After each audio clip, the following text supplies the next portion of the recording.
بسم اللہ الرحمن الرحیم۔ السلام علیکم ورحمۃ اللہ وبرکاتہ۔ ناظرین، پچھلے کافی دنوں سے طالبان سرخیوں میں بنے ہوئے ہیں اور طرح طرح کی خبریں افغانستان سے آ رہی ہے۔ قطر میں جو معاہدہ ہوا تھا کہ تمام فوجیں افغانستان سے نکل جائے گی، تو اب افغان طالبان نے تمام فوجوں کو وہاں سے نکلنے پر مجبور کر دیا۔ امریکہ تو بوریا بستر گول کر کے وہاں سے رفو چکر ہو گیا۔ بھارت کا قونصل خانے کے لوگ یہاں پر آ گئے اور سرکاری جو ہے افغان جو سرکار ہے وہ خود طالبان سے ہارتی ہوئی نظر آ رہی ہے۔ ترکی کی فوج وہاں پر موجود ہے۔ طالبان نے ترکی کو بھی دھمکی دے دی اور کہا کہ ہماری سرحد کو چھوڑ دو، یہاں سے نکل جاؤ۔ اور میں نے اس سے پہلے بتایا تھا کہ افغان طالبان کا اگلا قدم کیا ہوگا، اس کی خبر بھی ابھی میرے پاس موجود ہے کہ طالبان نے اب اپنے حکموں کو، یعنی جو ان کا پلان ہے، جو منصوبہ ہے، اس کو نافذ کرنا شروع کر دیا ہے۔ تو طالبان کے تعلق سے بھی خبر آئی ہے کہ تمام فوجوں کے نکلنے کے بعد طالبان نے اہم سرحدوں اور کئی اضلاع کا کنٹرول حاصل کر لیا ہے۔ تاہم کچھ ضلع ایسے ہیں جس میں مقامی کمانڈرز کی جانب سے خواتین اور شہریوں پر سخت پابندیوں کی اطلاع کی خبریں بھی ہیں۔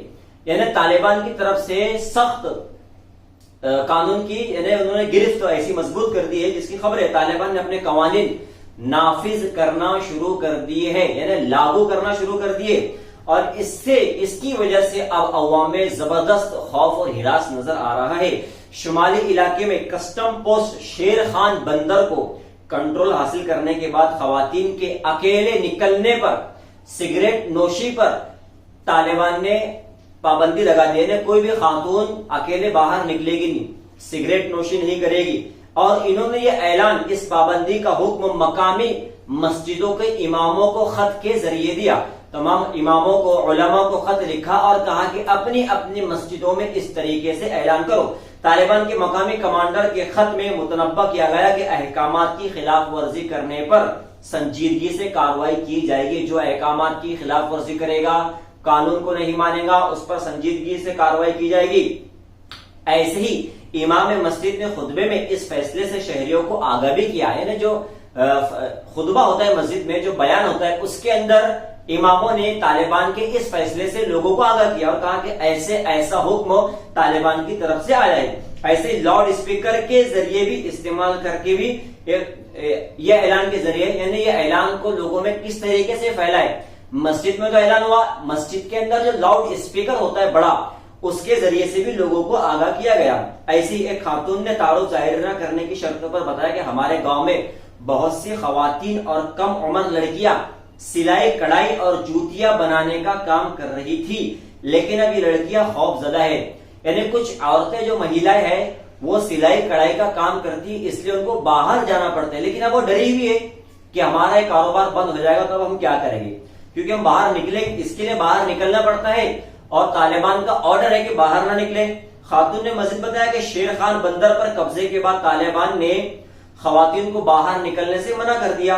ملازمتیں کر کے اپنے بچوں کا پیٹ پالنے والی خواتین اس پابندی سے سخت کرب میں مبتلا ہے، یعنی وہ ٹینشن میں ہے کہ اب یہ آرڈر آ گیا تو ہم کیسے باہر نکلیں گے۔ اسی طرح ایک گاؤں میں داڑھی مونڈوانے اور لڑکوں کے سرخ اور بھڑکیلے رنگ کے کپڑے پہننے پر بھی پابندی عائد ہے۔ یعنی جو داڑھی منڈوائے گا، جو داڑھی کاٹے گا، یعنی سرخ رنگ، یعنی بھڑکیلے رنگ کے جو کپڑے ہیں اس کو پہننے پر بھی پابندی ہے۔ ایسے ہی انہوں نے، طالبان نے یہ بھی کہا کہ مردوں کو باہر نکلتے وقت پگڑی پہننا بھی لازمی قرار دیا۔ جب تم گھر سے باہر نکلو گے تو تم کو پگڑی پہننا بھی ضروری ہے۔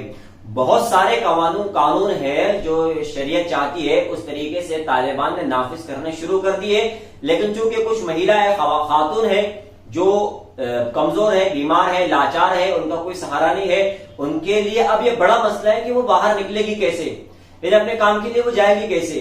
سلائی کڑھائی کا کام کرتی ہے، تو اس تعلق سے طالبان کو شاید کچھ سوچنا چاہیے۔ مگر ناظرین، آپ کو یہ بھی بتا دوں کہ ڈاکٹر نعیم نے یہ کہا ہے کہ مفتوحہ علاقوں، یعنی جو علاقوں کو، جن علاقوں کو فتح کیا گیا ہے، وہاں کے علاقوں کے مکینوں کو مخاطب کر کے انہوں نے یہ بات کہی کہ خوف زدہ مت رہیے، پر امن رہیے، سکون سے رہیے، کیونکہ طالبان جو ہے وہ خطرہ باہر کی فوجوں کے لیے، باہر ملکوں کے لیے تھے، ہمارے دیش کے لیے نہیں، اور ہمارے لوگوں کے لیے طالبان خطرہ نہیں ہے، اس لیے آپ خوفزدہ بالکل بھی نہ ہو، اور جو افواہیں آپ کے پاس آ رہی ہے اس پر بالکل بھی اعتماد اور بھروسہ نہ کیا کرو۔